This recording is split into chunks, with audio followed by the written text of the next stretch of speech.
Hey there and welcome to No Recipe Required. So tonight I've got a bit of an unusual or off the beaten path pesto for you. I'm going to use the same principles of pesto. Use some pine nuts, some garlic, Parmesan cheese, but instead of basil, we're going to use a little bit of broccoli. Still green, why not? Healthy, very healthy, and it actually is going to taste awesome. Let's go ahead and show you how to do it. Okay, for our broccoli pesto, I got boiling salted water. I'm just going to throw in my broccoli and cook it until it's tender. We'll grab a knife. I'll find a knife. Probably going to take about 6 minutes or so. You want to be able to poke the knife into it and have it be nice and tender. You're also going to want to get an ice bath standing by so we can shock this and stop the cooking process right when we pull it out. Okay, my broccoli is about 30 seconds away from taking it off. Actually, less than that, 15 seconds. I use basil in my spinach pesto as well, and I like to cook the basil just a tiny bit. So I'm gonna add that in, literally just for that long.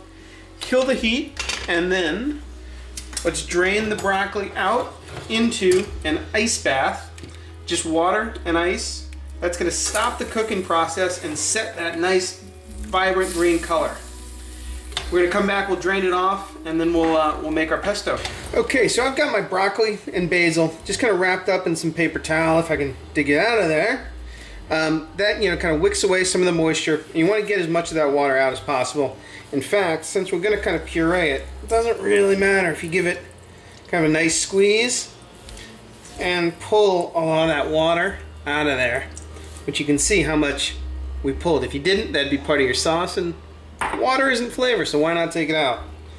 So once we got that done, we're gonna throw all this, well, we're gonna throw this in the blender with some of our other ingredients and make our broccoli pesto. Okay, so let's go ahead and make our pesto. This is my broccoli and basil, which I just kind of coarsely chopped with a knife to help the old food processor along. I got a large clove of garlic that I crushed. No need to do any more than that. If you got small ones, go ahead and use a couple. I've got some pine nuts that I'll throw in. We're going to season with salt and with some pepper. And then I'm just going to give it a quick couple chops to break it up a little bit. Then we're going to come back, add some olive oil, add the cheese. Okay, so I broke it up just a tiny bit. Now let's add a couple tablespoons of olive oil. And you may want to scrape down the sides just a little bit as well. And I can tell we're going to need a little bit more olive oil. You can always add a little bit of water too if you need to really get things moving. Okay, so our final ingredient is going to be our Parmesan cheese. I'm going to hit that. I'm going to hold off on adding some salt. I was going to add some salt. The cheese is salty itself, so I'm going to let that kind of work itself in first.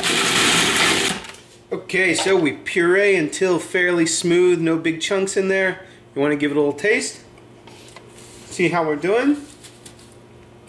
I think this one could use a bit of salt. And it could use a little bit of acid too, so I'm going to grab a lemon and just squeeze that in there. Okay, so I just added my little squeeze of lemon there. It didn't take much, just a, I don't know, tablespoon. And then I'm going to drop my pesto into a bowl. You can do this easily a couple hours ahead. You can also, if you don't want to use this for like a pasta sauce, it makes a great dip.